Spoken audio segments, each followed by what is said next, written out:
It's not popping up. I did.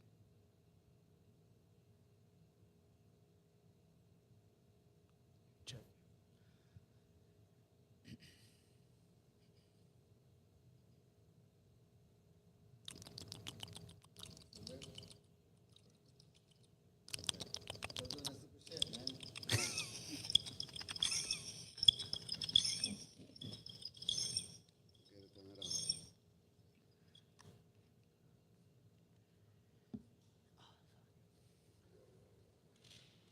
All right, guys, welcome. Here we go. Look, we got some Here's your sponsor tip. Okay, so we got hold on, not yet. Put it down. First, we got a intro music.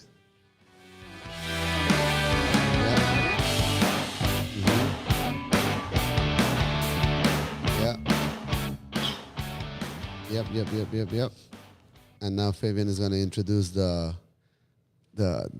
sponsor. Perfect. What's the Life sponsor? Athletics podcast number 2, brought to you by Warrior Mindset. That's right. That is right. Because we're gonna talk about. Put this thing back here. We're gonna talk about mindset, nutrition, always nutrition, and then training. 3 things that we do a lot in here. So I'm going to start with introducing the 5 levels of mindsets that we have. First one, we got victim. Why is this happening to me mentality? Level 2, pessimist. This sucks. Everything is terrible. I'm bad at this. Level 3, optimist. Everything is great. This will get better soon. This won't last much longer. Level 4, realist. Things are what they are. Nothing is good or bad. We accept life as it is, and we are prepared to deal with it accordingly. Damn, I said that word real good. All right, and then level 5, the warrior mindset. We are seeking out challenges because we know challenges are an opportunity for us to get better. We choose to view adversity as a chance to focus on improving our characters. So there you have it. Those are the 5 levels of mindsets. This at least what we go by, and ways that we can interact. Cross this with nutrition, training, anything really in life. We want to make sure that we try to stay on this side of it, but also know that we're going to be flowing from levels 1 through 5 through our lives. Okay, so it's not wrong to be here. It's really hard to be here all the time, right? So we just got to be aware of what the levels are and how we can navigate through them in and out, right? So any questions? Anything you got on those, Yes. Bobby? Yeah, all right, here we go. So you just mentioned it's really hard to Keep your mic. Pick it up. You just mentioned it's really pick it hard to up. be at any level for a very long time. Mm-hmm. Why is that? Like, why can't you be at the warrior level the entire time, lifelong? That's a good question. I mean, you can strive to be there all the time. But think of seeking challenges, right? You are on purpose trying hard shit all day long. It's like being on that fight and fright, living in that stage always, right? I don't think it's a healthy spot to be, right? Like I mean, anyone can do it, but I think to live in that spot, you always, forever, for your whole life, man, think of like the warriors back in the days, right? When they literally had to hunt for food. They had to sleep thinking that an animal was gonna come and fucking eat them, Yeah. right? Like nowadays, we live in the safest ever time alive to be alive is now. And each day that passes, we're in the safest. Think of every day we wake up, we get up, nothing ever happens to us. We don't have to worry about animals eating us. We don't have to worry about no one coming, taking our shit. Nothing, right? Wow. Yeah, like if you put yourself in those situations, yes, right? Like if you live in bad neighborhoods, things like that, or you put yourself around bad people, you're living in that mindset, in that state of mind, and it's hard. It's really hard to be there always. Um, it builds your character amazingly, right? But you have to understand what is happening, right? Challenges are not A bad thing. a bad thing. Yeah, they're you have to have that mindset. Yeah, you have to train yourself to get there. Like seek it. Seek it, yeah, seeking it because you're seeking that stuff. It's not that it's just happening because life sucks, right? You're seeking those things. So yeah, it's just hard.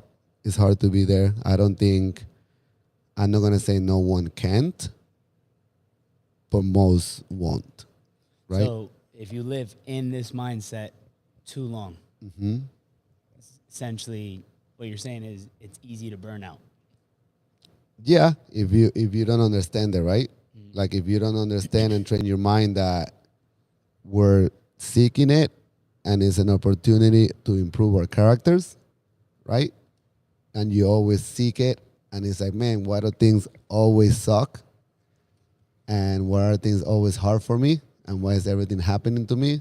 Right? If you don't understand that this is to make Where us you are. better, you can go from here to here real quick without knowing because you're not awareness. We talked about that last week. Being aware of the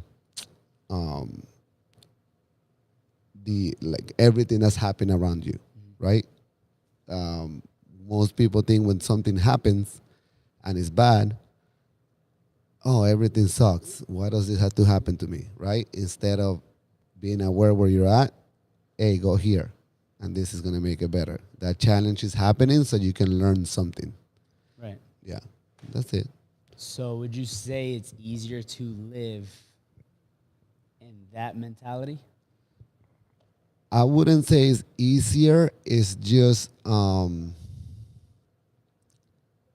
Like It's- you can get burnout from this. Can you get burnout from being in the victim mentality? yeah. I mean, it both like right. Like it's doing things, anything too much of it is not good. You want to have that good, find and understand that balance of where you need to be, right? So I don't think because like sometimes it happens to me where I'm not aware where I'm at, and I'll act like that, like level 1 and 2, but it says quick, in and out, dude. Yep, reset, make it a better thing next, like in a couple of days, and don't beat yourself up, right? Like, if you move it to nutrition real quick, you're living a warrior mindset. You're fucking eating good all the time, and something bad happens in your life, and you go, you know what? Fuck this. I'm gonna go have this because I deserve it because I fucking had a bad day, right? You went from here to here Yeah. in one decision like that, right? Know that you did it at one time, and get back to this as fast as you can. And that's it. Like that, being aware of that shit already, like, like,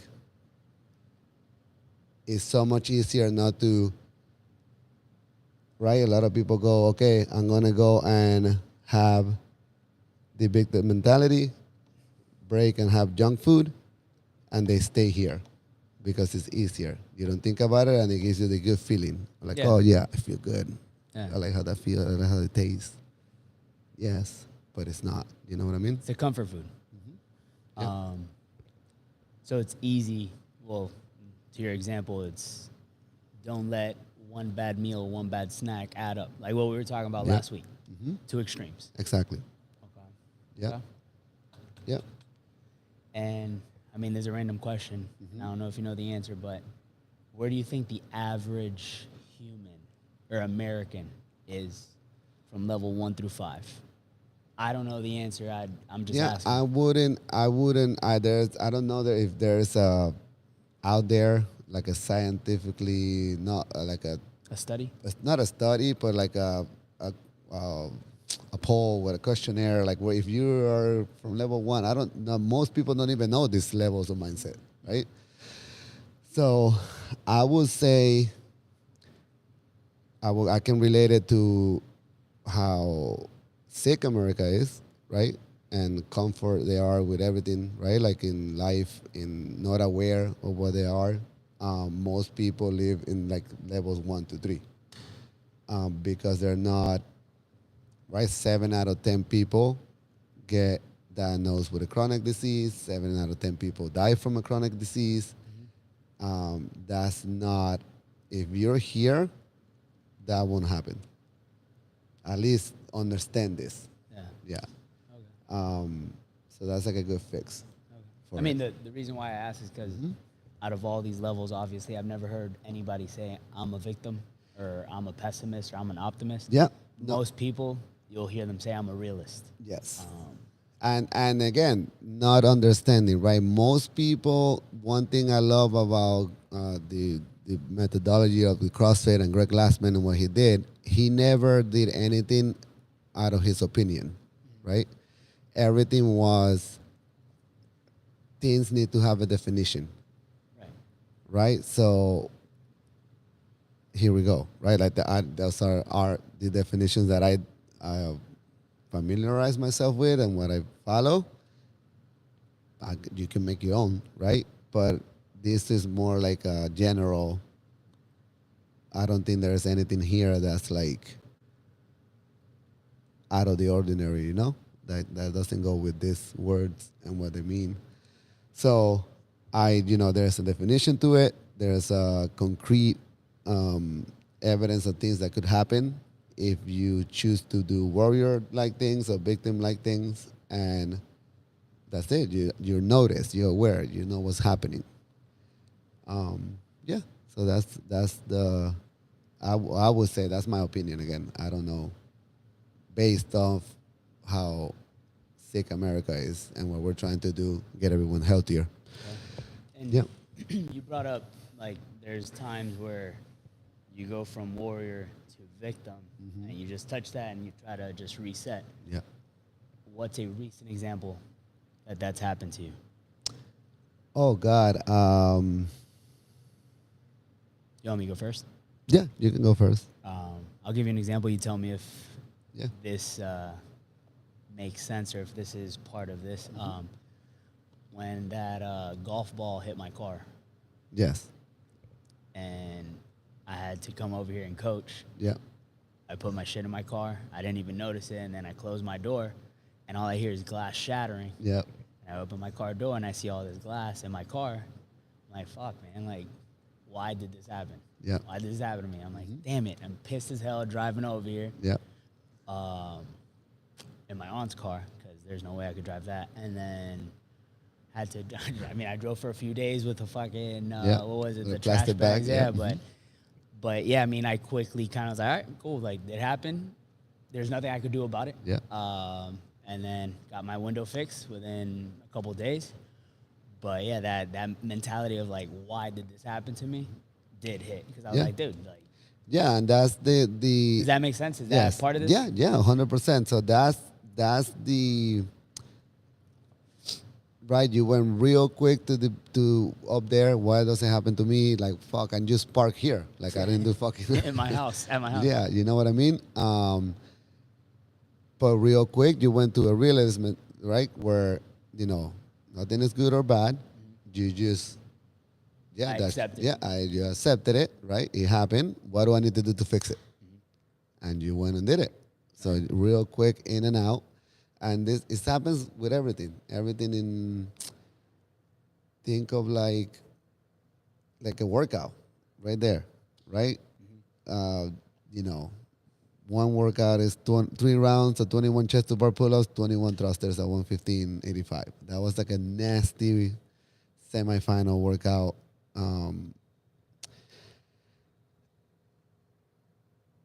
That workout makes me go to the victim real quick. Why? I hate like chest to bars in that amount of volume, and to do it like in 3 minutes, I will fucking die. Complete. And then thrusters are my other element, right? So, right away, I'm like, fuck. Why do they program that shit? What do I have to do it? This is another reason why I love that Mayhem programs our shit, because we don't. If I fucking think of that, I'm not putting it in the program to do it. Right. You know what I mean? Yeah, it's a bias. Yeah, that's just that. So then right away I go into fuck, this right here, because it's like, if it's gonna fucking destroy me, right? And I don't want to feel like that. Mm-hmm. But then realize, like, we had a workout this week that had chest to bars, and I went here, like it's a challenge. Right. Let me take it head on and do it right. So, really quick, you go from in and out. But it's understanding, right? Like, you don't have to be perfect. It's not like a grade of being perfect. Just don't stay in one level for too long. Kind of like leave that balance. And it's with dude, it's not only here, work, family time, wife time, right. the husband and wife chat, the at work, everywhere. You get attacked from all kinds of level and emotions, right? So like, you might be in a victim mentality from work, but then you get here and then you're a warrior because the workout is dubs and sit-ups, and you're fucking amazing at dubs and sit-ups, right? And then you want to kill it. So does that give all you of like that? Okay. Does that give you like a dopamine hit? Yeah, 100%. All that dopamine hit, everything is relative, right? Like all of it. You get dopamine hit. You get, what's the stress hormone? Cortisol? Yeah. All that is always, a balance of finding those two things, right? If you're here too long, the cortisol is gonna get you. That's why like you have to kind of like let your body, but don't beat yourself because you went up there. Yeah. Understand it. So, since we are living levels 1 through 5, 5 through 1, yeah, you just have to be self-aware. At the end of the day, that's the main thing. Be self-aware, because it's easy nowadays to be complacent? Not complacent in the system. Okay. Right? Like everything that the corporations and things are trying to do, think of algorithms mm-hmm. On YouTube and things like that, is to keep you in balance in a system where you're buying all the time. Yeah. Right? Spending all the time, doing things like that all the time. So if you're not know where you're at, they got you. They're literally your puppets, yeah, moving around in the world, doing what they're making you do, not you owning your own life. Yep. Life athletics. Yes. Always. So yeah, real quick, like if we do, with junk food, you can cross them all across, right? Like you either want to be the victim, what is it happening to me? So you go here, right? Instead of like, okay, junk food, no, it's a challenge. I'm going to say no and erase it, right? Then we have good food, same thing, right? Oh, I'm a victim, I'm not going to eat it, and I'm going to do it. Or, no, I'm going to be a warrior and make the right decision and have it. Relationship with food. This is a huge one, right? Like some people, like my relationship with food right now is about being for my health. I want to make sure that my health and my performance, everything is at an optimal. And no more for, it's still more, not for performance, more for longevity. The performance part comes because I'm doing the longevity role. So the performance is like the side effect of it, right? Like medications they have side effects. Doing having a good relationship with food where I'm doing it so that at my 100 years old, I'm gonna still be able to run with my kids. That relationship is gonna make my performance better.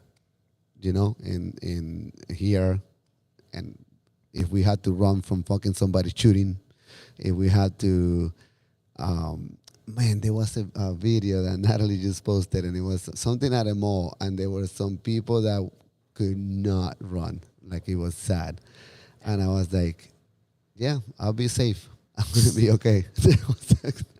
They'll have plenty of targets before they get to me, So that kind of stuff. Habit building, right? Like, this is huge. The building habits is very hard because, right, like, I used to love sweets. I'm not going to lie. I would sit down and eat boxes and boxes of sweets. So it took me, like 2-3 weeks to say no. Took it as a challenge instead of here. And it paid off, right? Like, now I don't have those cravings. I don't have those things, but it's hard, dude. It's hard. It's very hard. So I understand that. So if that is hard, Yeah. how would you start building habits? One day at a time. So building habits, you had to have like a scoreboard, right? You have to know and be aware. Again, awareness is huge. Of how many times have you said no before you say yes? So like the Skittles Yeah. example. Yeah. Like, if you do, like I used to like Skittles, and how many times I will say no before yes, right? 50. Yeah. I had like a little count card, and you do it. Right. That's stream, but think of like super easy. Like, when you go to the grocery store, you're gonna go to the grocery store, let's say twice, 3 times a week, right? If you go a lot. Out of those times, 2 times you're gonna say no to buying something bad because you see those things and you buy it because they make you feel good. Right. And then one day you're gonna say yes, right? So now you're 2 out of 1, and then you're gonna go, okay, now I'm gonna skip a week. I'm gonna do no, yes, right? So now you got 4 out of 6. You got 5 no's, 1 yes. Okay. And then you go the next time, and you're gonna go, okay, this time I'm gonna go 2 weeks without doing it. So now you got 6 no's, 2 more no's, and 1 yes, right? So now you got 8 to 1, and you keep building those numbers of no's higher than the numbers of yes, and voila, Right. everything starts just lining up. Yeah. Yep. I think also with habit building, it's good to understand it's not about batting 1,000, right? Not about doing it 100%. So, for instance, if you're counting your macros, okay, 1 meal, 2 meals, you didn't count your macros, but I think it was Lo that told me as long as you're counting your macros or you're on point with your meals, 75 to 80% of your meals, Yep. you're good. You're good. Yeah. That's a good thing. She also, when I started working with her, mentioned, what was it? Take one thing, make that a habit, because what's going to happen is, say you take 10 things and try to make those a habit, Yep. you're going to burn out. Yep. Because it's not easy. No. Yeah, it's not easy because you're so used to your routine. Yes. And what, again, right? Like, we're literally made into the system. You're already in the system. You're doing the same thing always. That you like how you feel when you have the wine. You like how you feel when you have the back food. You like, all that is programmed so that you're good and you keep spending. What we need to do is reverse it, but again, one thing at a time. Yeah, Right. like one thing at a time. Like, when I started on this crazy not eating refined sugar and stuff. First thing I did is like my supplements. I don't have enough fat like steak and stuff that has all the nutrients and things that our body needs. So I have supplements. And really easy, right? Like because it's hard, it's annoying to take all the bottles, put it on the fucking little pill thing, put them all there. It's very hard to do that. Not hard, it's annoying, right? Yeah, Like when I get tedious. home, I want to fucking sit Yeah. and chill. Takes Right? time. I've been up all day doing shit. So right now you're doing it one day at a time? So no. So then what I did was this. Before I would take all the bottles out and have them one at a time and put them all back. So I was like, okay, that's on me. That's stupid. What can I do better? So I buy one of those containers. Yep. Yep. And I take it out on Sunday when I do my meal prep, and that's part of my meal prep. Yep. Put them all there. So now I go and pick it up. And even then with that, some days I'm in bed and I forgot to do it when I was having dinner, and I'm like, fuck, I gotta go get the fucking pills. And I'm like, it's that challenge. Like, I don't want to get out of bed. Right. I'm already in bed, and it's hard. So, but yeah, you do it. You work hard at it. Again, a lot of nights I didn't get up out of bed, and I had it in the next morning. But then a lot of nights I started going and having it, and it was good. So that was that. That's like a good example. Yeah. It's not for One me. It thing at a was time. drinking a gallon of water a day. Yeah. And then it changes, right? I mean, for everybody. Like, for instance, my mom, if I were to get her to start working out, I'll probably start having her maybe walk 10 to 15 minutes. Get her on that routine. That's it. Just get her moving. Yep. And then after, I don't know, like a week or two, and she's used to it, there's no pains, her body's getting accustomed to it, then add something else. Yeah. That literally have her squat 10 times to the couch. Yeah, and then it doesn't That's even it. have to do anything with like performance or Nope. physical activity. Maybe even personally, somebody that drinks a lot, maybe, okay, we're not going to go cold turkey, but okay, you have a drink every day. Let's eliminate one. Yep. Let's eliminate two. Yep. Yeah. Just said that. Yeah. Yeah. So it's good stuff. And then the same with training, right? Like I have 3 workouts over there. And even with training and staying consistent with the gym and stuff, it's more in training during a workout. You will go from level 1 to 5 to 1, right? Like think of a 20 rep back squat. Yeah. I fucking walk in here every day and like, I'm going to fuck this up. I'm going to prove Mayhem wrong. I am going to do all 10 pounds every week, because it's great. I like it. I like that challenge. But bro, when I get to like rep 7, it's like, motherfucker, there's no way I'm going to do this shit. Yeah. So I go like, right, to beat them real quick. But is that right? And then I do 3 more reps and I get my ass right here. Come on, it's the challenge. You're going to do this. Learn from it. You're going to learn on yourself. Be better. And then I'll be here. Okay, everything is okay. It's not much longer. You're going to do it. So it's like understanding, right? Don't stick up there, because if you stay up here, you'll quit. You'll end up doing 7 reps and then you keep saying, but why is it happening? Why is it happening? Why is it happening? You dump the bar. You're done. But if you are able to awareness and move to here, you got it. You're good. You're going to make it happen. So those are the way that you can use it with training. Also in training, we put out the whole week so you guys can check and understand how get in the mindset already, right? And understand that I can take every week, every day as a warrior. Because again, right, you're in the fight or flight state. You're making it more of a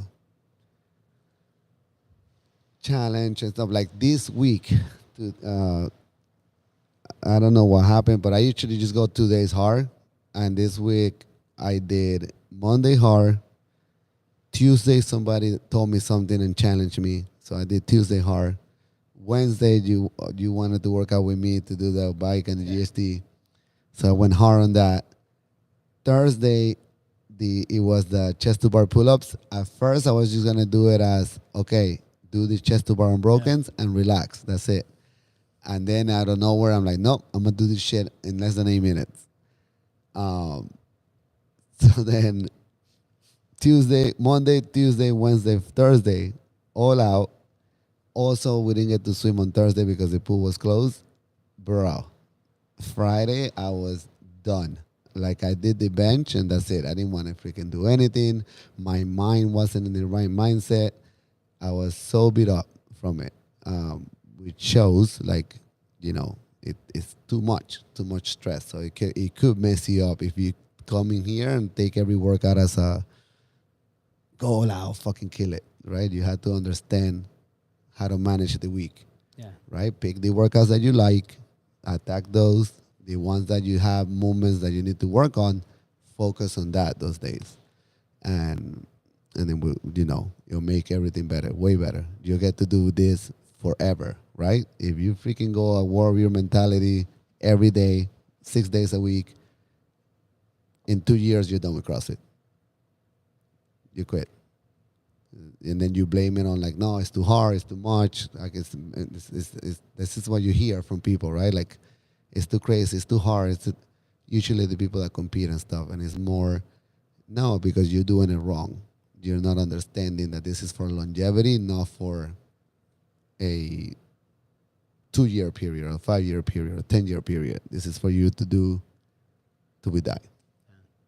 Yep. But I mean, not even just people that know what CrossFit is and do CrossFit, but people outside that don't know what CrossFit is. Yeah. For instance, like, I went to see my dad last week, and my sister was there, and we were talking because she's done the GLP-1s, like we were talking about, the Ozempic, Mounjaro, all that shit. Mm-hmm. So I took her through that thing where the nutritionist on Sevon's podcast was talking about. So I broke it down to her, and then I told her, just come do CrossFit. Yeah. And she's like, no, I can't do that crazy shit that you guys do and lift all those weights and blah, blah. I was like, no. Like, we have people in this gym that are in their 40s, 50s, 60s, 70s, like people that are in teenagers. I mean, it's everywhere. A whole different range. You just have to build muscle. Yeah. And I said, we can modify, we can scale. If you can't run, I'll put you on the bike. If you can't do this, I'll have you do that. But so it's not just within the gym or the community, it's outside. Yes. They're scared of it. Right? Yeah, and that's why we do this. That's why we talk about it. Hopefully somebody will come across, send this to your sister, and it helps her change her mind. And then we just got to keep, again, right? We have those big corporations spending billions and billions of dollars on getting you to buy their shit, right? Our job is to get you to understand what that's doing and understand what we're doing for your life and your health. That's it. Super easy. So that's a good segue. I hope this mindset thing helped. If you guys have any question, we're always here. Fabian is always listening to me talk in the mornings to him. So he's good. He understands it. And then, but yeah, we're always can talk about it anytime. You guys know I love talking. And then, but we're going to do something every Tuesday. So I was listening to a podcast with Greg Glassman, and he before CrossFit, so that you guys understand, he used to do he used to do CrossFit, but in a regular gym. It wasn't like barbell stuff. It was literally with the machines. And, he was changing people's life, and he used to be a personal trainer to a millionaire guy, actually a billionaire guy, that the guy was paying him $170 an hour to go to his house, and also was paying him for his time his drive time. He didn't own a car. He was biking. He will bike there. So they were paying for that. And then the guy, because he was busy, right? He's a millionaire. Greg Glassman sometimes will be at his house from 7 a.m. to 7 p.m. and he still hadn't seen him. And Wow. they're paying him the hour. Every hour. Every hour he's there. So this is where he started the CrossFit Journal. He set up something like this, but with cases of water bottles that they had in the garage, and he found a sheet of plywood and put it out there, and started writing all the articles that you see in the CrossFit Journal. So in the podcast, he told the story. He did all that stuff, and then he said, I made that journal so that the people, when we started affiliates and all that stuff, gave each journal to their clients so that they can get empowered by knowledge and also make their decision on whatever they want to do, right? Do they want to do that or they don't? Up to them. The trainers. No. Every member that walk in the door. Okay. Yeah. He said, if we don't give every member that walks in through our door a piece of the journal, we are doing a disservice to our community. I was like, holy shit, I'm sucking ass. So, right? So he gave me, right? Like he always challenges me. The things that he says challenge me. So I was like, yeah, I'm sucking ass. So I went all the way. We want to focus really good on nutrition in this next year. So I went all the way to the first one. And the first one is this one, the glycolytic index, what the effects are and things that happen to it. So everyone on Tuesdays, okay, I'm going to give every week, I'm going to print out papers and give them to you guys so that you guys understand, have knowledge, and make your own decisions on what you want to do, right? Also challenge that and research on it if you want, if you don't agree with it and understand it. I trust all the things that the articles say, because they're very, again, right? Like it's a very black and white. More like these are the tests, these are the results from this. Google it, search it, whatever you want to do, but this is what is the results are. And then again, you make your own decisions if you believe it, you want to do it or not. So we're going to give you that. Fabian is going to read a couple of spots on the article that I'll go over. And then from that, we're going to have some questions. And then that's it. We'll finish it up. Are you ready? Yeah. So read that first part, the Okay. first one. So, first one says, for several decades now, bad science and bad politics have joined hands to produce what is arguably the most costly error in the history of science, the low-fat diet. So the reason why I highlighted that on there is because this happened. So think of this journal, how crazy ahead Greg Glassman was than all of us, right? I'm all into this now, right? Like maybe in the last 5 years. That article was published in 2002. 2002. November 2002. CrossFit wasn't even a thing yet. He was still in the garage with this guy. He hadn't made the LLC, done none of that stuff. He was, didn't have his gym, nothing. That was way back and for him to be understanding that back then, this is 23 years later. My God, I mean, now he's fucking just, Probably thought he was a changing psycho stuff. back then. But yeah, exactly, right? So think of everybody thought that we were getting fat. The United States was getting fat because of fat, right? And fat is one of the micronutrients that has most of the nutrients that your body needs to survive, like fish oil. Think of all these supplements that we want to take. They are on fat. Yeah. Literally, like you can omega, all that stuff. You eat, you take all those supplements out of your table, and you go and buy a cow, and you eat a steak once a day, or whatever. That's it. There are all your and it's not processed. These are things that come from nature, right? So what happened? What the pandemic was, while we were getting fat, is when food industries started making food to be cheaper, right? So think of like a farmer that wants to do regular farmland, roaming cows, and just make it where is land and land and land and land, right? Of not nature how it was supposed to be. That takes a lot of more time, more money, more resources, everything, right? But it's the way we're supposed to eat.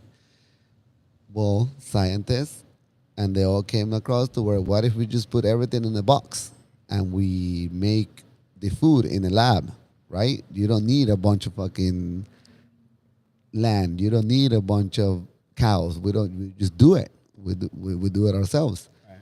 Those are the refined carbohydrates, refined sugars, right? Because they made all those things in boxes and they tasted like shit.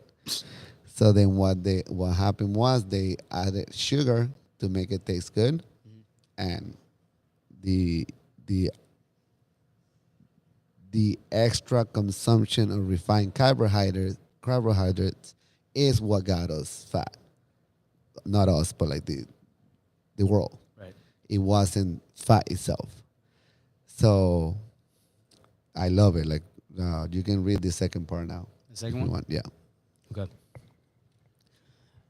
A new age is dawning in nutrition, one where the culprit is seen not as dietary fat, but as excess consumption of carbohydrate, particularly refined or processed carbohydrate.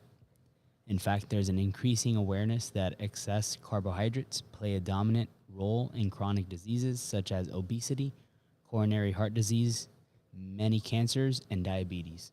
Yes. So I see like that. There's studies out there, then more and more. This is in 2002. So think of it now, 23 years later, there's way more studies, way more things that relate and have it, whereas they know that it's the refined carbohydrates that are causing these things, right? It's not,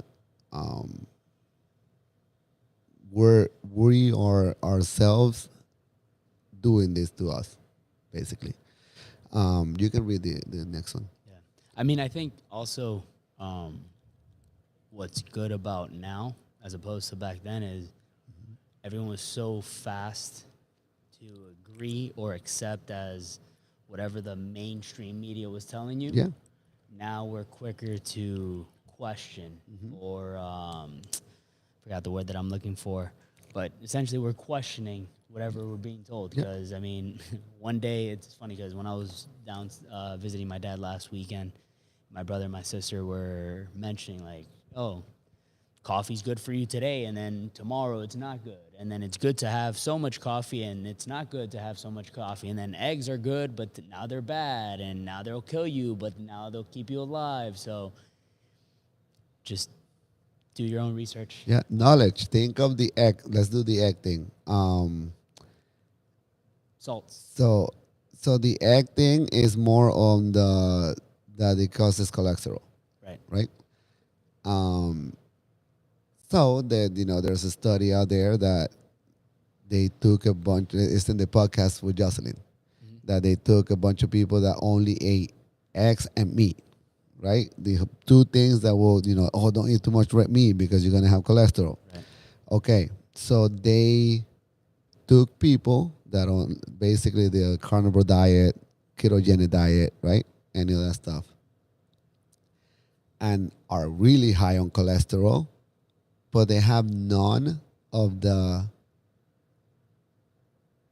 things that cholesterol are blamed to do, right? Cholesterol, you have cholesterol, so then you have clogged artery, you have, right, like heart disease. well, how come? So the people that have heart disease and all that stuff is because they have too much carbs and they're fat, right? The people that have high cholesterol and don't have those diseases is because they're having the right fat and eggs. Is but they have no arteries clogged. They have nothing that's happening, right? Right. So it's like when what it then instead of then it's fine to have high cholesterol. But that number again was miscued, just like the fat thing, right? Like the fat thing of fat is what's making us fat. No, it was refined carbohydrate that was making us fat. Right. The same thing is not cholesterol that is giving us the heart disease. Is the consumption of refined carbohydrates and the raise of glucose and stuff in your bloodstreams that are causing heart disease, not the cholesterol. So, right, like, but again, it just takes time. Like, Greg Glassman was ahead of the times, right, and doing that stuff. But 20 years later, it's kind of like a good example of, yeah, fuck, we were fucking up, right? And it takes time for all that to take place and like refix itself, right? Like how, think of like the guy that thought fat was, for 50 years, he was saying that fat was the thing that was making everybody fat. And one day he comes out and made books and everything about it and all this stuff. And every doctor thought the same thing. And tomorrow he's going to come out, I was wrong. Right. Right? That's going to fucking cause like a crazy ass motherfucker. What the fuck? Yeah. So you had to gradually, little by little, with study after study, things after things, right? From now, another 20, 40 years, everyone will understand, fuck, we fucked up over there, but now we're fixing it as we go. Yeah. Yeah, and the thing is that the knowledge, right? Empowerment. Knowledge is power. We are now able to like this girl Jocelyn, right? She went to school like a chemist and shit, so she knows all the little molecules and the cells and what it does and all that shit. And like, oh my god, that's so cool. And she could understand, literally show it on the whiteboard how the X is not doing the bad shit. It's this stuff. And it's like, it's cool. It's cool to see that. And now the more people that know it and understand it, the more people are going to make the right choices on their own, right? But think of the media. My mom, she believes the media is God. That's what they say is what it is, right? Because that's how she was brought up. I'm not going to change my mom's mind. I got to do that cycle. I broke it in my family, right? So it has to happen like that. Same thing with that generation. Their doctors are God. Most doctors know just what the book says. Correct. Right? And what the books were wrong. Right? So now it's like, fuck. Right? Little by little, more doctors are more aware of what's happening. And a lot of doctors now, if you go to the McFix affiliate, all the first 100 boxes that were open, they're from doctors. They literally have their family practice. I mean, the back of it is a CrossFit gym. Wow. Yep. And then they explain the nutrition, everything what to do, the movement, how important it is to keep a muscle, right? They're changing. And that's how it's going to happen. That's how little by little we're going to do it more and more. And more we're going to make our gyms, instead of being this small. My goal in life is to see, hopefully I see it, if not my kids, that are gyms, CrossFit gyms and health and wellness buildings are bigger than hospitals. I'm tired of seeing hospitals grow to like fucking 20 buildings and shit. That's not, if a hospital wasn't making profit out of you being sick, there wouldn't be many. There wouldn't be many. You know what I mean? And they wouldn't be building that much bigger. I mean, like fucking Memorial's about to take over the mall. Yeah, and Memorial's getting huge. Yeah. Same thing with like Big Pharma. well, the doctor is prescribing you medication. Yeah, and again, look, it's yeah, like I don't. It's you want to make money for your family. I get it. You're gonna it right. And then I was talking to Seth about this. It's like the transfer of currency to do this what we're doing. That we just had to wait for that to happen, right? So we can go from one day, stop everything how it is, and change it. Correct. Right? So the guy that has not the cure for cancer, but like understand how cancer works and how to like stop it. I'll put on the link the doctor's name so you guys can do your own listen to him. He even is like, yeah, I have the fix, but guess what? No one is gonna make the money right now that the hospitals are making trying to give you radiation and chemo. Right? So if we stop that right now on this spot, it's going to create such an economic hit that it will destroy more lives.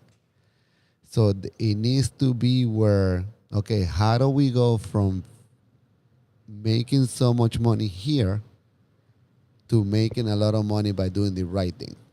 So it has to be a gradual change. It has to be gradually. Exactly. Swinging. Right? Yeah, like the gradual change is going to be like, okay, now this treatment is way better, more healthier and stuff, and we're going to charge you the same as, right, the insurance companies and stuff are going to be okay with it, using it as how much chemo costs or radiation or whatever, right? And little by little, the system changes, the system goes, and okay, cool. The money, right? The amount of money being made doesn't change, and that just needs to happen. It can happen overnight. It has to happen in a long time. But yeah, that was a good explanation he had the other day in the Seyfried podcast. I'll post it. I'll have Jessica post the link. Yeah, go ahead. Yeah. The mechanism by which excess carbohydrate causes disease state is known as hyperinsulinemia. Yep. So that is, you guys will have the article. Keep reading on it. He explains what it is and all this stuff. And up to you guys to again, question it or go with it, right? You want me to read what the definition is? No, you can leave it. Let them read it, right? Like and then also like Yeah, homework. Yeah. And it's not, be your own test, right? Like if you have any issues with somebody in your family or yourself, right? Follow this and try it and see if it makes you better and healthier, right? Like don't go research things or whatever and go for that. Like do it on your own self. That's the best test you can do. Best, like, yep, look at that shit, it works. I'm healthy, I'm great, I have all this stuff, and yeah, I don't need to do it. I mean, I would say you're the main person that has done that change most recently, or that radical change. What'd you start with? Did you have a goal in mind? No goal. I listened to the podcast. I'm very influenced by in the Seyfried podcast, the Greg Glassman podcast. All of those guys talking influenced me a lot. And I never had I didn't really have my dad in my life, so I'm always seeing them as my mentors. My mentors, yeah, in life. So then, like and also my life in general, right? Like I saw Natalie's brother die from cancer. I saw her mom die from cancer. I saw my grandma die from not moving, right? From like in the Spanish culture is, okay, as soon as we like let's say my mom did, and this is again, right? Like just generations of the same thing. But my mom, as soon as she was able to work, told my grandma, Mom, you don't have to work anymore. Stay home. Right. Guess what happened to my grandma? She died. Yeah, because you go and right, like you staying home in the couch, eating, Not doing not anything. doing anything, Right. losing muscle. The more muscle you lose, is death. Muscle is the organ of longevity. So Jessica told me to say, and is the more you right like that understanding, right? You think you're doing something good. Right. You getting your mom You're to helping retire. your Yeah, parent. yeah, She doesn't yeah. have to work. Nothing. Yeah. She's good, taken care of. And in the other hand, you're fucking her up, Yeah. right? Because we don't understand what it is, Right. right? And now we do. So the staying active, man, is huge, right? So, um, yeah, yeah, that's how it goes. So, go ahead and read the other one. No, I mean to your point. Actually, Yeah. it's funny because that was essentially what happened to my grandma. Growing up in elementary schools are right across my neighborhood, Yeah. so she would walk us every day. She would pick us up, walk us back to the house, me and my cousin, and then then I went to middle school and high school. She wasn't walking me to middle school or high school. Yeah. Same thing. She would just stay at home, chilling on the couch, eating what do you call those little white merengues? Yes. Yes, eating that, having her little desserts or whatever. She was actually like pretty thin, Yeah. but over the years that takes a toll. Yeah. And she developed Alzheimer's, and she died from that. So yeah, it's pretty relatable. Yeah. Exactly. Yeah. Go ahead. Read the other thing. Excess consumption of carbohydrate may soon be shown to be linked to Alzheimer's, aging cancers, and other disease through a process known as glycosylation. Glycosylation? Mm-hmm. I hope I said that right. Yep. You did. Yep. So. That's it. Yep. That's it. All right, we're moving on, baby. Yep. All right. Next point. The rapidly growing awareness of the consequences of elevated blood sugar is one of the most promising avenues of medical advancement today. Yep. And that, again, that was back in 2002. Like I'm reading this like he posted this shit yesterday. Because like that's insane that he was so ahead of the curve. He understood that, which is great. That's why CrossFit was so popular. And this is why he didn't make CrossFit so we can do fucking thrusters and pull-ups and shit and compete and the games and that stuff.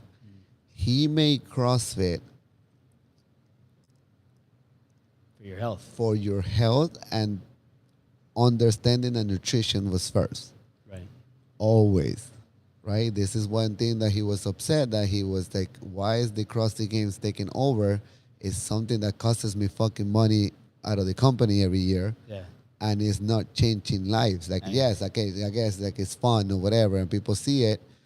But how it wasn't relating the message on nutrition. Right.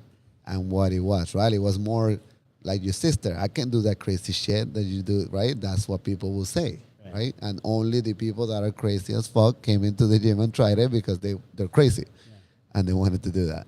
So that's what like when you see the origin of where Glassman came from, it's great. It's fucking like I love it. That's why I love CrossFit. That's why I stopped doing construction. I stopped doing whatever I was doing and put all my Eggs in a basket, one basket. right here. Yep, that was it. No, and that was I mean, you were the one that mentioned it to me, but Greg Glassman's quote where CrossFit's for anyone but not everyone. Yes. That was the point that I was trying to drive home to her. Yep. Anyone can do it. Yep. Is everyone going to do it? No. Nope. But like I brought up the examples of Kathy, and you have Marcella and Adeline. You have these ladies that all right, they come in, they get the work done. Yep. Okay, they can't do bar muscle up, but they're going to do what they can. Yes. And they're going to have a great workout. But yeah, that was the main point that I was trying to drive home to her. Yeah. These you have sections that are kind of starred. Do you want me to read those as well? Yes. Yeah. Okay. At any rate, A search on Google for hyperinsulinemia reveals hundreds of ills linked to this metabolic derangement, talking about Alzheimer's. Yeah. And all the other chronic diseases that we have, most of them. Okay. And then the next one, though frightening, the diseases brought about through hyperinsulinemia can easily be avoided by minimizing carbohydrate consumption, specifically carbohydrate that gives substantial rise to blood sugar and consequently insulin levels. Yep. So what would be an example of that? Like your candies, Yeah, so you'll see in this article in the back, you'll have the good foods and the bad foods. And that is also, like, not only that, processed stuff.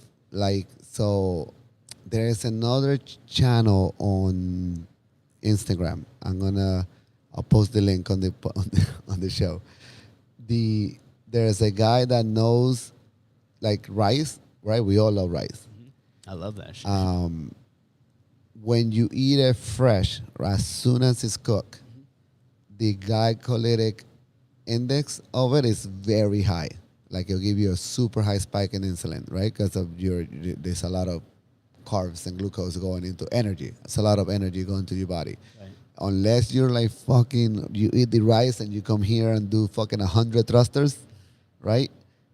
The spike is going to be too high. So because the energy is so powerful, think of like an atomic bomb.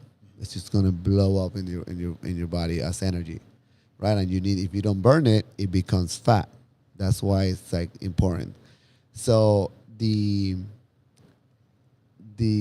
guy, I don't know what chemical reactions this does. Yeah, that's the shit that I don't understand, right? If you let the rice cool down and you reheat it, the glycolytic index goes down. Really?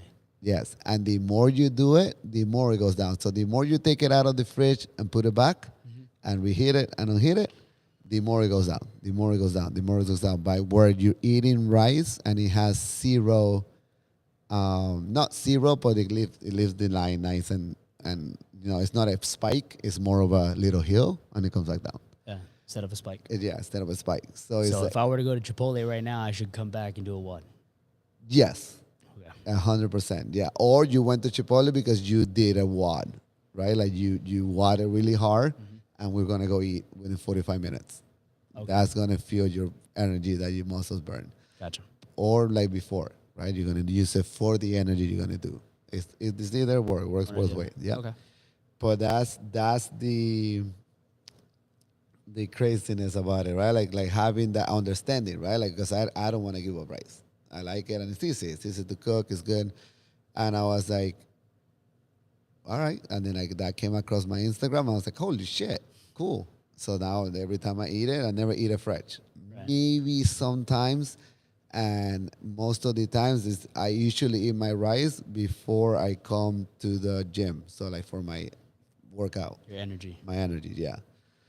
So I do that. But I'm going to put on now they have these sensors you put in the back of your arm or your hip, and it literally reads your whenever levels? You eat, yes. So it'll show you spike, so you're staying the same, whatever's happening. So you understand, right? Like back then, you just went off of knowing. Feel. Yes, they didn't have that shit back in 2002. You just regularly said, don't eat it. But now you can see if it really works. So the guy that has the channel on YouTube, he has his patch, ate the rice within, right after he cooked it, super crazy spike. Put it in the fridge, took it back out, reheated it, ate it, spike less. Did it again, less until it was none. And it was like, yeah, it was pretty cool. So, yeah, you'll see it there. But yeah, it's basically like candy, junk food. Yeah. Anything processed. Anything that tastes good. Super sweet. Yes. Yeah, basically. I mean, but now, see, like that was my thing. Is it that it tastes good or is it the dopamine effect that you get? Right? Because right now, my cheat meals are steaks. I love that shit. Yeah. Like I go today, usually on the weekends, I'm going to go get a picanha, and that's what I'm going to eat. And that's my cheat meal. Yeah. And that's what's giving me the nutrients and stuff that my body's searching for right now, and I love it. It's like that's. I used to do that with candy and shit like that and stuff, and now I do it with steak. Steak is my. That's your dopamine hit. Yep, I love it. So It's so good. So is that equivalent for you? Is that equivalent to a bag of Skittles? Yeah, like it gives me the same satisfaction that I was getting when I used to have Skittles or Twix or any of that stuff. But now it's in a good way, right? Like a steak, it's fucking amazing. Like the nutrients and stuff that you get. So a good goal to have, would you say, is That's a good habit changing right there. yeah, habit changing, and a good goal to have is kind of find that dopamine off of that food that you crave, but make sure, or not make sure, but maybe instead of a bag of Skittles or a fucking tub of ice cream, eat something that, okay, I enjoy steak, or I enjoy, I don't know. I mean, we have Michelle who eats a bag of carrots a day. Okay. Yeah, but that could be, right, a little too much. Yeah, she turns orange. Yeah, and not even that, like the carrots, that's a lot of, I think they have, it's carbs. So it's a lot of like carbs at once, you know? But it's that okay compared to a bag of Skittles. way better. Yes. And also like being okay, I'm not like, oh fuck, don't have the cookie, don't have whatever. Like just be aware. Right? Like if like I know people measure their, like you guys were buying the brookies or whatever from TrueMate, right? TrueMate, again, guys, Life 20, fucking amazing food. Get it. They saw my breakfast always. I love that shit. And other people have bought it and they love it. Ask Marilsa. She loves it. Anyways, is right, you can eat it as long as you measure it and stuff.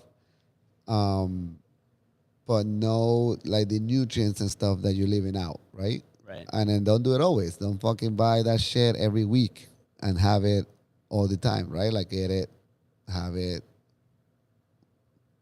every other month. Have it, whatever. Like not something that is so, I gotta have my cookie, right? Like you don't have to have your cookie. You can just have it. You're aware of it. Don't overdo it. Don't overdo it. Yeah. Enjoy life. That's it. But also keep in mind your health. Yeah. Think about it. That's it. Think about it. And think about what made me not do the word that I don't do it is the way the guy, Dr. Thomas, explained what glucose does to the cells in your body. The moment he explained that to and I understood it, and he did like a little chart and kind of like drew it and explained it so good, for a kid. I'm like, yeah, no, I don't want to do that to myself. I'm cool, and that was it. That was like, boom, that did it. That's a video or an article? It's in this Sevan podcast. He explained it there. That was the first time I heard I stuck. These guys speak very like. That's advanced. the guy that talked about cancer? Yes. Okay. Right? So like he knows, he shows you how the cancer feeds off of that stuff. Okay. Right? So, and we all have it, right? So I just like, no, I'm cool. I don't need to put that in my body to wake that up. And that was it. That was right. That's what all it took. Yeah. Probably, that, and then these guys speak very like they're scientists, right? So they use big ass words like where Sevan is so good at making it so like dumbing it down. Exactly. Explain it to me so that I'm like a 6-year-old. Yeah. Before I would listen to his talks and he's saying all these fucking words and I'm like, nothing. Yeah. You tune out. Nothing's clicking. Yeah. I have no idea. So or you got to have a dictionary. So not even. I've been listening to his lecture for like 3 years. It just clicked. Yeah. Yeah. No, yeah. I agree. That was that. Okay, go ahead. Last one, I think. No, we have 2 more. Okay. Though frightening, the diseases brought about through hyperinsulinemia can easily be avoided by. No, I think I read that one. Yeah, I read that one. Yeah. All right. The last one. Glycemic index is simply a measure of a food's propensity to raise blood sugar. Perfect. So that's what the article is about. And that's all it is, right? Like how food raises our blood sugar and what that does to us in the long term. Okay. Um, so make sure, yeah, you'll read it. You'll read the whole article. And it's not bad. It's only 2 pages. Super nice to read. Go ahead. Yeah. And then the last one on the second page, high glycemic or bad foods are typically starchy, sweet, or processed foods such as bread, pasta, rice, potato, grains, and desserts. Yeah. Essentially everything you like. Yeah, and there, right, like and it's the excess amount. Okay, Correct. doesn't mean that you cannot have it. It's having it too much, right? So think of like I went to fucking Pollo Tropical the other day, and I asked, I had to eat there because I didn't have my meal. So then I order it and I bring it here to measure it, right? Yeah, that was crazy. And I go, okay, I order the quarter chicken. I had the dark meat so that I can have more fat because I didn't have avocado. So I get that, the dark chicken, a quarter, and then I get rice. Obviously, it comes with rice. I usually don't eat beans. They make me fart, and I don't like they're also starchy, whatever, so I don't want to have it. And then they throw in the bread in there, always, right? So back then, I used to eat that whole shit, like nothing, easy. I got the food. I bring it in. I measure my 160 gram of rice that I eat daily. I let it cool down and I reheat it because I know the rice is fresh, right? So I let it cool down, reheat it. Then I start picking on the chicken and measuring it. It was only 4 fucking ounces. I was like, God damn it, I'm fucking digging on everything out of that motherfucker to try to get at least 5. But whatever, it was 4 What'd four you get ounces. to? 4. Just 4 flat? 4 flat. I said, fuck. Damn. I should have. I should have gotten half chicken. God damn, I knew. Whatever. So then I'm like, okay, cool. I take that out. I measure, boom. I heat it up. I eat my food. Then I see the container, and it has the bread. Obviously, is there. The amount of rice left, and I'm like, what the fuck? So then I go and I grab. I already took out 160. I grab the scale and I put the rice on the scale. 370 something grams left of fucking in the. So you had in over there. 500 grams of rice in your Over shit, 500 grams of rice. and you had no chicken. And 4 fucking ounces of chicken. Guess what the fuck is gonna happen? Yeah, you're How is get that fat gonna as raise? shit. Exactly, right? Like the fucking amount of energy. Yeah. 500 grams of That you're rice. That's consuming, not yeah. even. I don't even do that in one day. And Yeah. people sit there and eat that shit. They'll eat. Some people eat pollo tropical in the lunch and then at dinner. Yeah. You know. Um, So it's like understanding. Like take your time and measure it. Like you. Most people don't think, oh, I'm not eating that much. I'm not eating that much, or I'm eating good. I eat good food. Yes, you can be eating good food, but it's still too much. the proportions. It's excess. Yes, it's not enough, right? So think of that. And also, I wanted to say that I was fucking wrong. Remember, we used to tell you guys not to eat pineapples or grapes and shit because they're too high on Sugar? on not on sugar, but on the way that they raise your thing. They're not. Look, they're on the good side. Yeah. Yeah. No, I'm so. So I was like, fuck. But there you go. See, that's what happens. So like now I can eat pineapples again. Good. Baba. Yes. That's good, Bobby. Yep. Congrats, Nat. This guy. So back to a point that I mentioned, or actually that David brought up last week, based off of the good foods and the bad foods, what you will see is on the good food side, it's staying on the outsides of the supermarket Yep. or the Publix or your shopping center, Yeah. wherever you go. And on the bad food side, you have the things that you have to go in between the aisles. You have your cereals. You have, let's see, your taco shells, honey, jelly. Yep. You have French fries. I mean, your candies, obviously, your sugars. Yep, exactly. So think of that, like go, and it's oh man, it's just essential food. Think of one ingredient food, right? It shouldn't have a fucking box that you have to turn around and read fucking 30 things. That's it. And shit that I cannot pronounce, Right. right? Like it's more of I'm gonna go get chicken, and then I'm gonna go get a steak, Yeah. and then I'm gonna go grab fish, and then I'm gonna go grab milk. I'm gonna go grab eggs. I'll get in the aisles to get the rice. Mhm. Um, I'm gonna go grab a pepper, a tomato, onion, mushroom, lettuce, whatever the fuck. Everything is one thing. Don't go to the bread because the bread is outside too. That's the bakery part. The bread Skip is that great. part.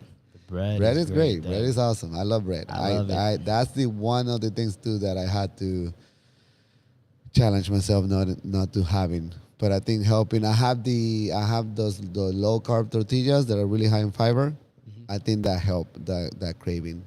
Yeah? Yes. And that shit makes me shit. Every time I go to the bathroom, I sit and take a shit. It's like zero, non-negotiable. I don't even pee standing up anymore. Just fucking sit and shit and pee. One-stop shop. One-stop shop. Yeah. Done. Yeah. Okay. And constantly shitting. But yeah, that's that. So we're gonna give you guys this so you guys can read it, understand it, have the knowledge on your own to do it, and if you have questions, we're here to help. And that's it. Anything else? That you underline? No. No. Anything else on your notes that you want to talk about? Well, yes. Okay. Are we going to talk about the programming for this week or no? No, not really. That kind of like did it with those 3 workouts there. That's again for people on their own to do it. Because if I do it, we know what, we'll leave that for next time. Okay. We'll leave it for the next one. Yeah, That's we'll fine. talk more on programming and training. We'll Next do time. that. Okay. Yeah. Yeah, well, I mean, I guess going back to what we first started off Mindset. with, mindset. This mentions Warrior, how we choose to view adversity as a chance to focus on improving our character. How do you overcome adversity? And the definition of adversity, just so we just create, a standard definition, difficulty and or misfortunate events. How do you overcome that?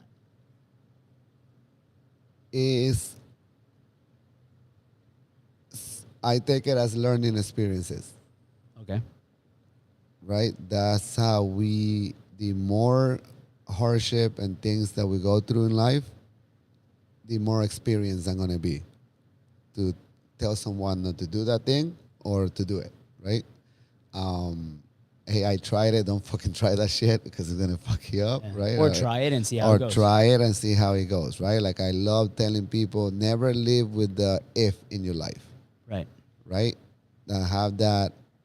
You never want to be in your deathbed and be, what if I would have done this? What if I would have done that? You want to be in your deathbed and say, I'm happy with all the things, challenges, and trials that I did to make my life better. And that was it. And also, and knowing that failing is not wrong. It's not bad. Yeah, you're happy Failing- with not Yes. just the successes, but the failures. Yes. Right? You learn from it. And most successful people, See those failures. yes, that they fail so many times before they make the big shit, right? That's the cool part. That if you listen to most successful people, like most millionaires and stuff, they tell you like the failures, those things are what made me who I am today. And what I like doing is learning from them, right? Like what are the things that you fail at so I don't do it.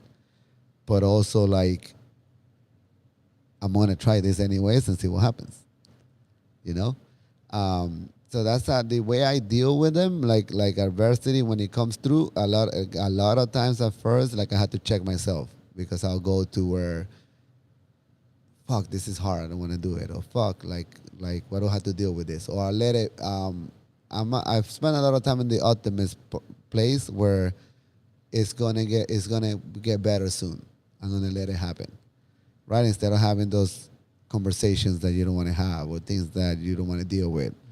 So those those are the ways that I would say to get better at and do is having the conversations, the uncomfortable conversations, um, dealing with the thing in the moment, right? Instead of waiting for it to, oh, it's gonna pass, or I just don't want to deal with it, right?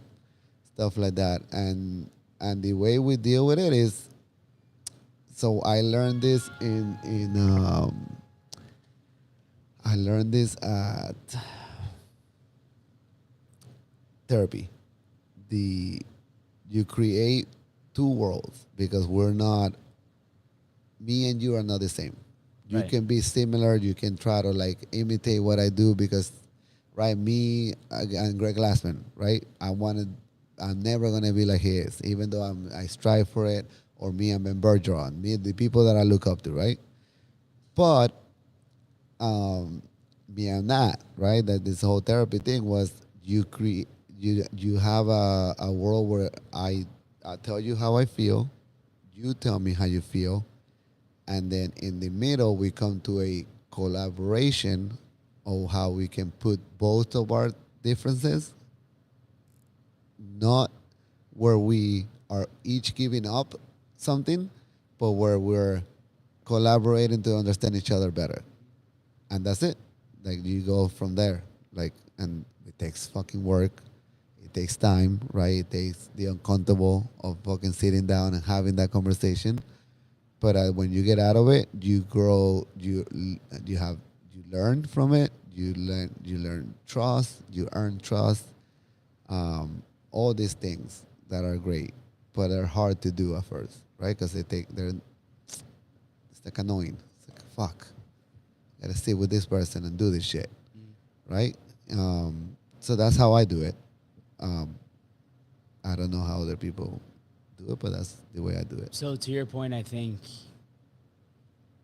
it also has a lot to do with mindset, because at least the way I'm interpreting what you're saying is you have your world, I have my world. There's your truth, there's my truth, and then somewhere in the middle there is the truth, right?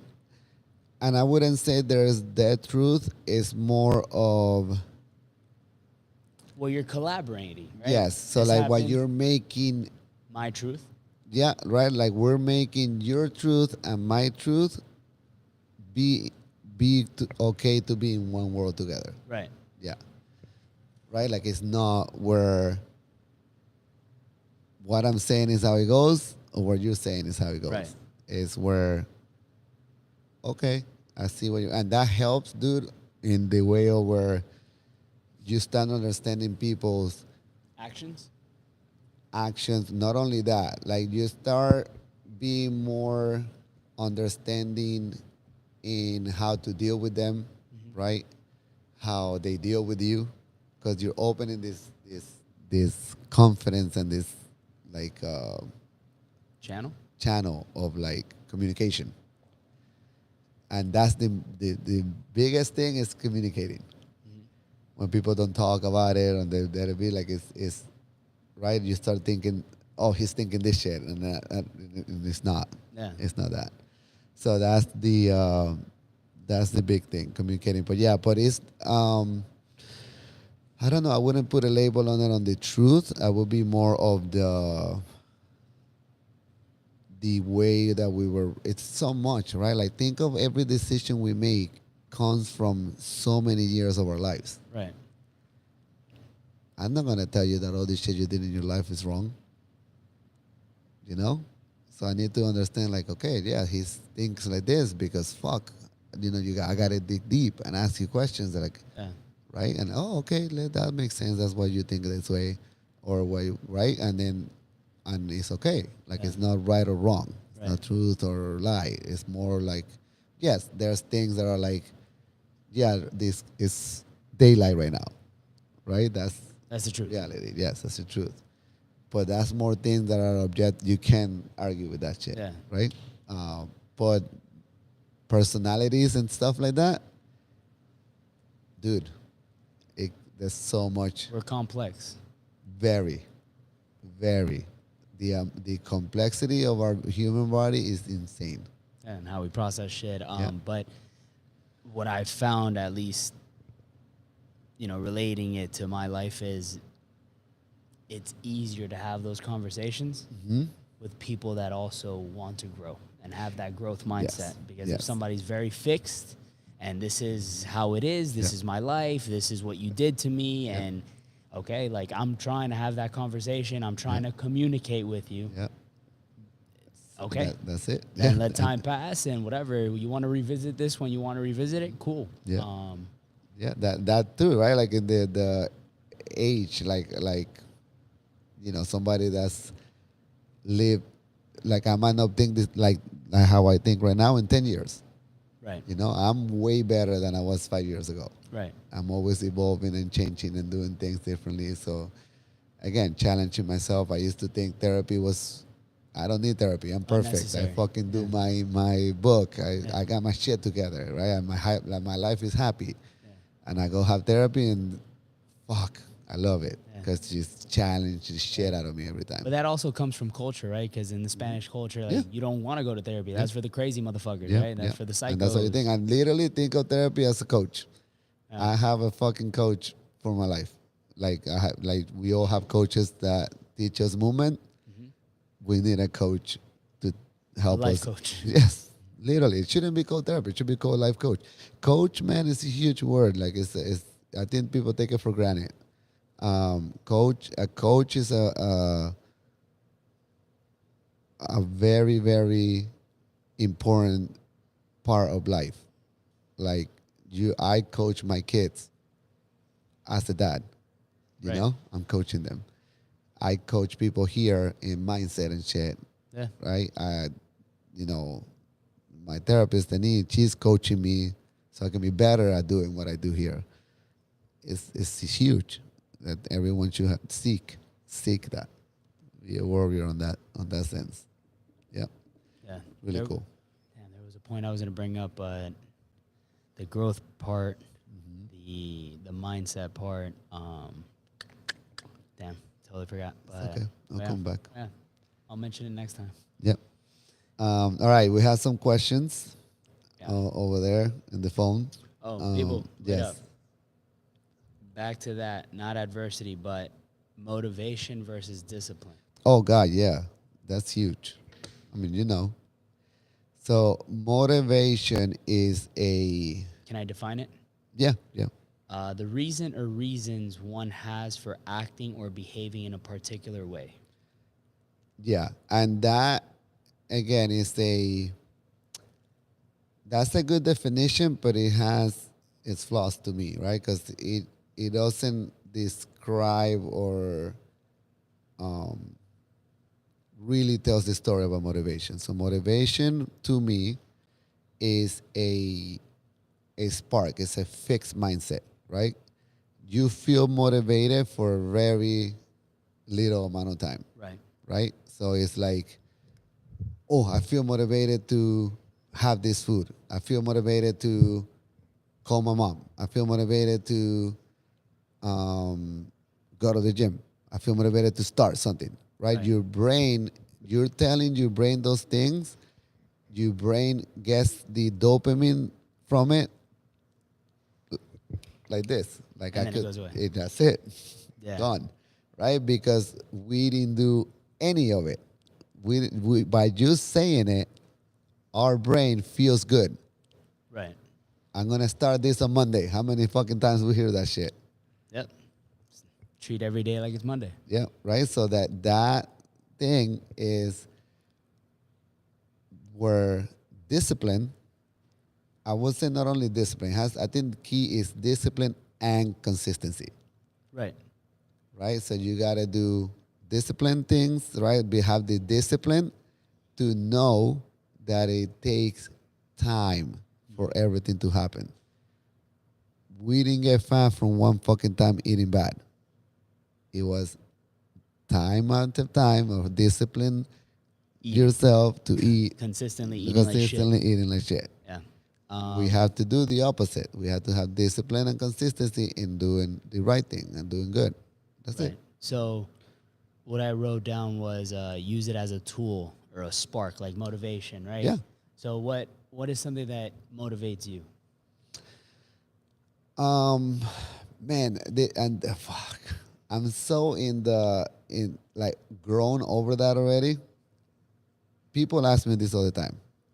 They tell me, Carlos, you don't look at your demon. It's like, God damn, it gives you this holy shit, right? Think of the droppings that we have from New York and the dad from Mexico. They walked into this gym and they're like, holy shit, it's amazing. Right. Our members think our gym is amazing. Correct. Because it is. Uh, I don't think it is. I Because you're think, looking to do the next big thing. bro, it is insane. So people say, Carlos, you don't like that people have your shirt and they wear it and it's out there and all this stuff. It's like, no. So that doesn't motivate you? Like, no. Because I want to have this store where people buy our shit worldwide. And even after we have that, that's not going to be my You're going to want to sell it in Mars. yeah.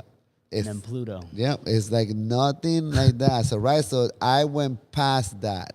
So I don't need the motivation. Right. I'm in so deep in the discipline and consistency that the motivation is I maybe motivated to fucking see everyone's face when I open the compound. Great. Yes. And that's going to go. Yes. But like right away. Quick, right? Like that's gonna be cool. Like it's like I'm gonna have a fucking time of like I'm gonna fucking cry like a baby, right? But I love seeing reactions from people, like how I'm helping people, how I'm changing their lives. That shit drives me. Right. But it's not a motivation, right? It's just from the shit that I do every day.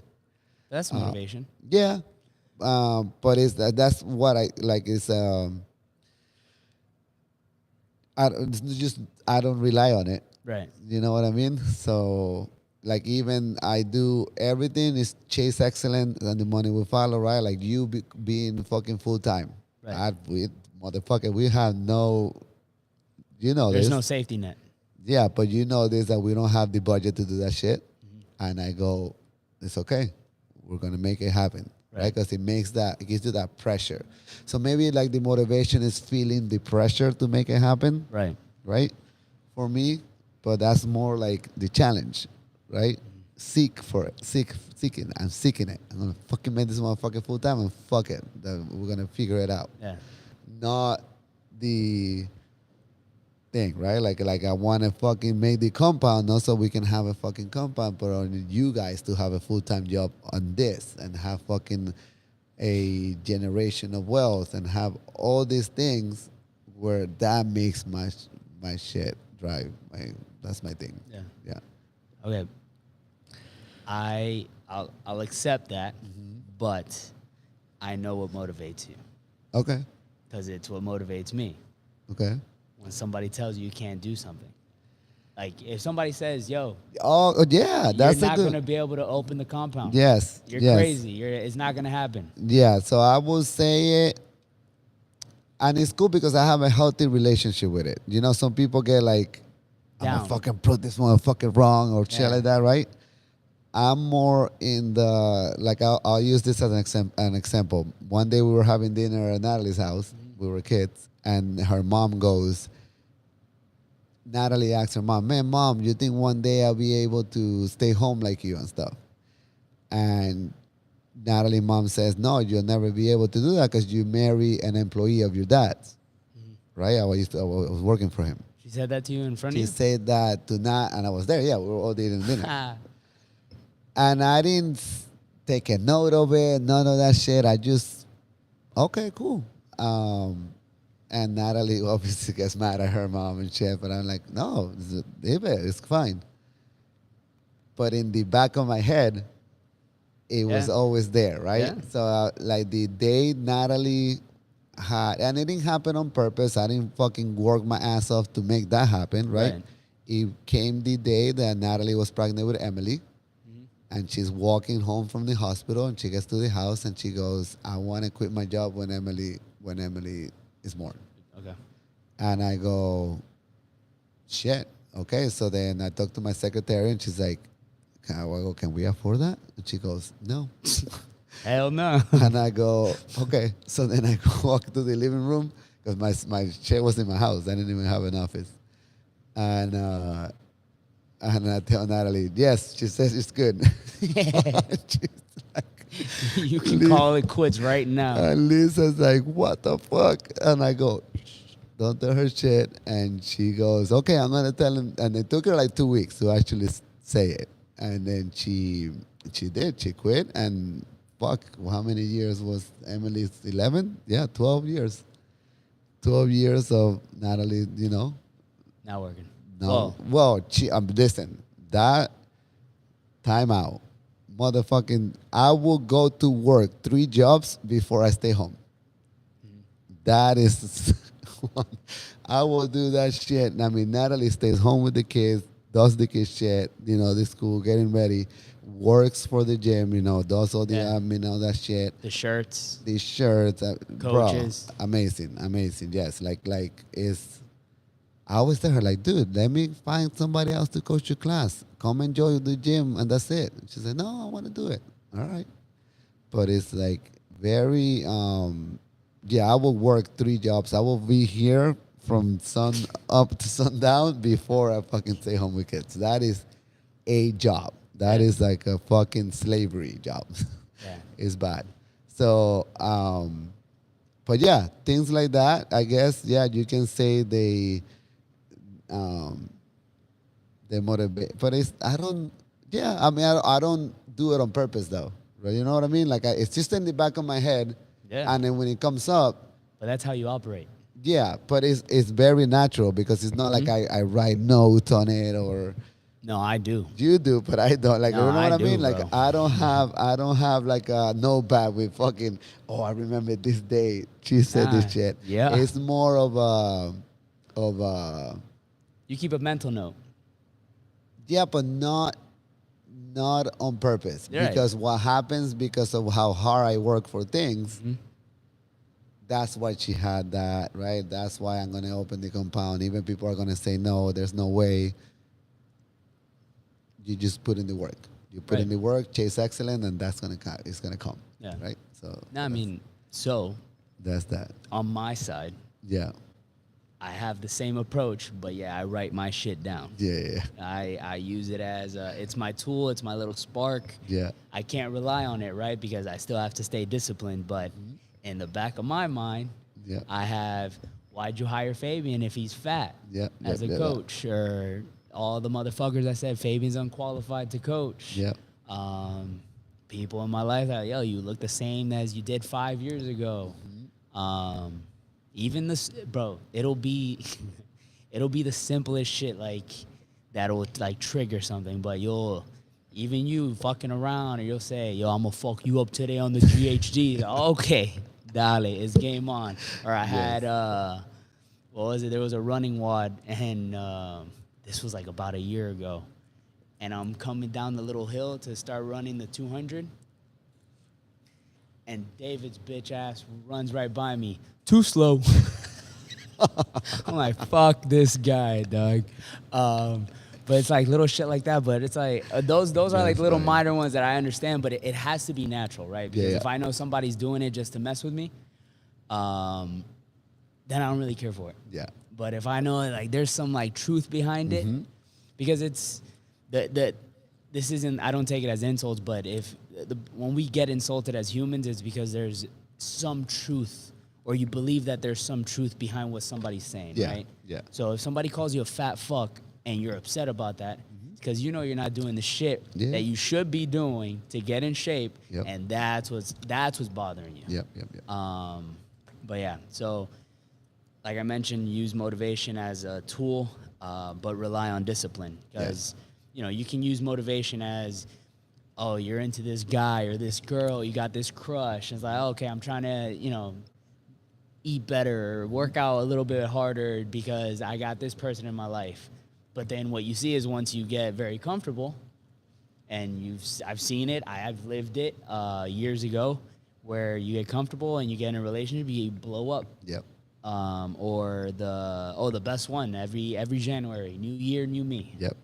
And that shit will last a week, maybe 2. Yep. You'll go to the gym for a month, Yeah. and then you'll cancel that shit, or you keep paying your fucking LA Fitness, Yeah. and they use your money, Exactly. and So that's a good point. Those LA Fitness, all those gyms, they have, if they had everyone that's signed up in their gym go to the gym, they wouldn't have equipment. they will go bankrupt. Yeah. Yeah. That they live of Relying on you to not go. yes. They literally, that's why Glassman started CrossFit. Is that one Sunday he had 20 people in the gym and there were only 20 people. And the owner is like, bro, your people are the one breaking my shit. Your people are the ones that I don't want here because look, the people that I want here, and he opens this fucking drawer of folders and folders and folders of people that paid the whole year and never went once. Yeah.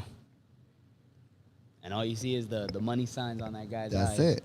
Right? Like those people aren't gonna break his equipment. Yeah. They're not gonna do nothing. They just gave him money Yeah. for nothing, For free. for free. Giving it away. Yeah. So but yeah. that's their motto. That's the global gym model. Have 10% of attendance all the time. Our gym model is having 80%. 100, yeah. But I'm fucking calling people all the time. Yeah. I But see yeah. it. And then discipline. The definition is the quality of being able to behave and work in a controlled way, which involves obeying standards. And I put in between obeying standards, I put obeying your standards, right? Yeah. Where it can be show up, work out, Yeah. get to the gym, regardless of whatever. We have some members, and I'm sure us as coaches, we rely on it, but people that are, they broke up with their significant other, Yeah. or they had a family member pass away, or a pet, or Yeah. they don't let that affect Oh, bro, this is Getting fucking shit done. Kelly. Kelly. Jesus Christ. Yeah, this girl, I will bet my house, motherfucker, I'll bet my whole life that she will show up to the gym. Regardless of whatever's fucking going on. the world could be ending and she's she'll like, "Yo, fucking what time?" Hey, is the gym open? I know that the world's ended, but She is so determined. She's got discipline. holy shit. Yes. And then whatever awesome that the gym provides to her, not only a place for her to work out in, but like also right, she likes that it provides to her like the coaching of life, right? Like I take her out on walks and do all these talks with her. We do. She relies on it to cope, right? For her emotions, like right. She doesn't want to just stay home and cry all night. She wants to come and let that out with a workout. But she is holy shit. Like like I've never seen it, never. The only time she's not here because she's fucking on a cruise or some other fucking On vacation. on another place. Yeah. Yes. But yeah, it's wild. But essentially, But it's great. the point I'm trying to get across is be consistent no matter what goes Yeah. on. With or without motivation, get your ass al puto gimnasio. That's it. Yeah. That's what's his name? The swole guy. Yeah, I forgot his name. Yeah. The guy with the luscious locks. Yes. It's hilarious. All right, let's go over the questions so we can close Dale. this. We're gonna be in the algorithm for sure. 3 times. All right. Question number 1: protein shakes or protein pancakes? What's the real breakfast of champions? None of those, because none of those are real food. So what would you replace it with? I would say eat my breakfast is literally rice, meat, and vegetables. But that's me, right? Like I'll eat eggs with a toast, and some bacon, right? Like real stuff, real food. The only reason, right, like you have a protein pancake or whatever, any of that stuff, is because,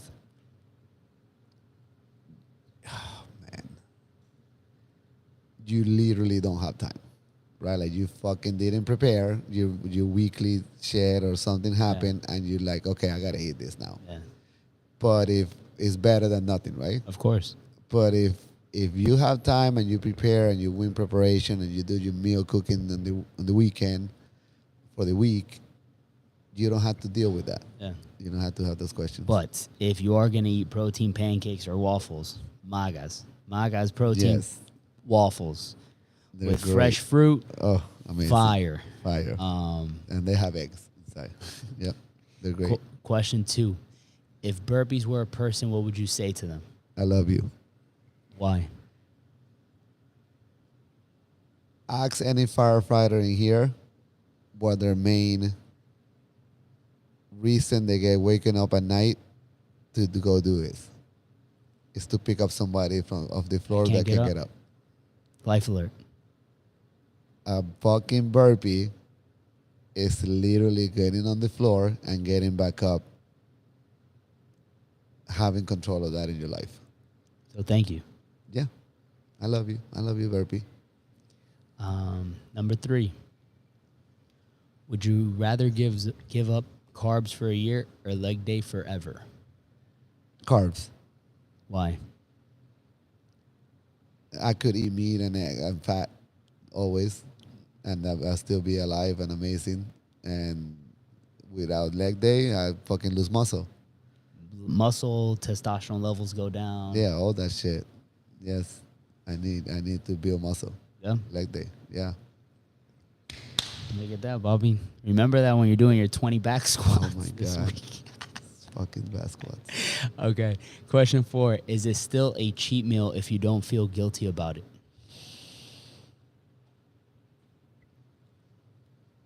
No, it's easy. Like just have it. There's what you call it?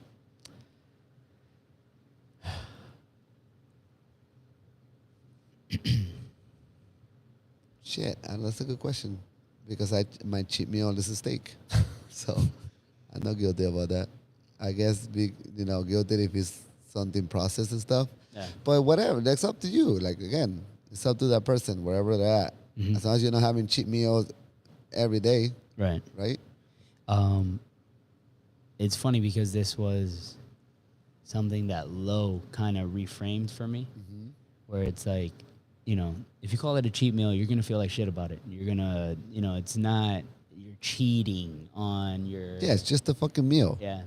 So she was like, figure out something else to call it. So joking around with her, I started calling it a Fabi feast. Okay. But it's true. Like, Yeah, if it's you just- have... Yeah. If it's a negative connotation, you're going to make yourself feel bad for just enjoying, I don't know, whatever that Yeah. cheat meal is. Dude, it's so psychological. It's crazy. That's a good point. Lo is so good about that shit. Yep.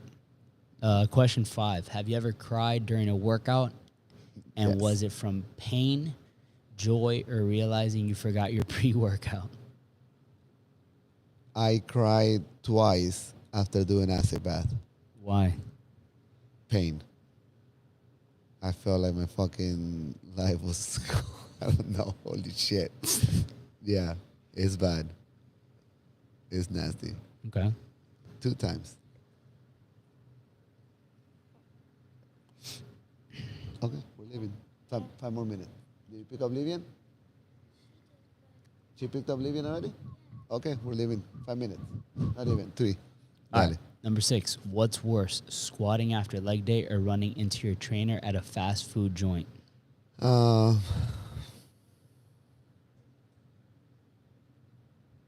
The fast food one. Why? Nah, whatever. Stupid question. Next. Who wrote these? ChatGPT. This guy. Next one. Okay. How many gym selfies are too many, or is the limit just a myth? No, take pictures all the time. I love the pictures of the people on our social media shit. Yeah, seeing them happy. Great. Yeah. Also, progress pictures. Yeah, They're good. those are good. If kale and pizza got into a street fight, Nah. who are you rooting for? Dumbass question. Next. Who are you rooting for, Doug? Nobody. Kel. Emily, who are you rooting for, kale or pizza? Pizza. All right, that's the winner. Number 9. Would you rather fight one horse-sized resistance band or 50 duck-sized dumbbells? No, that dumbass question. Okay. Number 10, you're stranded on a desert island. You get one supplement and one snack. What are you taking? Shit. It depends on the supplement. I will take Natalie as fish your oil. snack? Fish oil. And what's the shit. snack? Natalie? No. And the snack, I would do, grapes. Fish oil and grapes. Why? The fat from the oil and the carbs for the grapes. That's it. Where's your protein, puppy? People, I fucking need to. Where am I at? In the stranded island? I'm gonna hunt that shit with the fucking. I'm gonna catch some fish with my fucking hands. Okay. Okay. These are other questions. No, we can do those are for later. That's for the next podcast. We have more Got it. questions. Sounds good. Yeah. All right. We are done. Done. All right. Over. Love you guys. This is done. We're gonna play some. What is it? Later, Let me lifers. see. Yeah.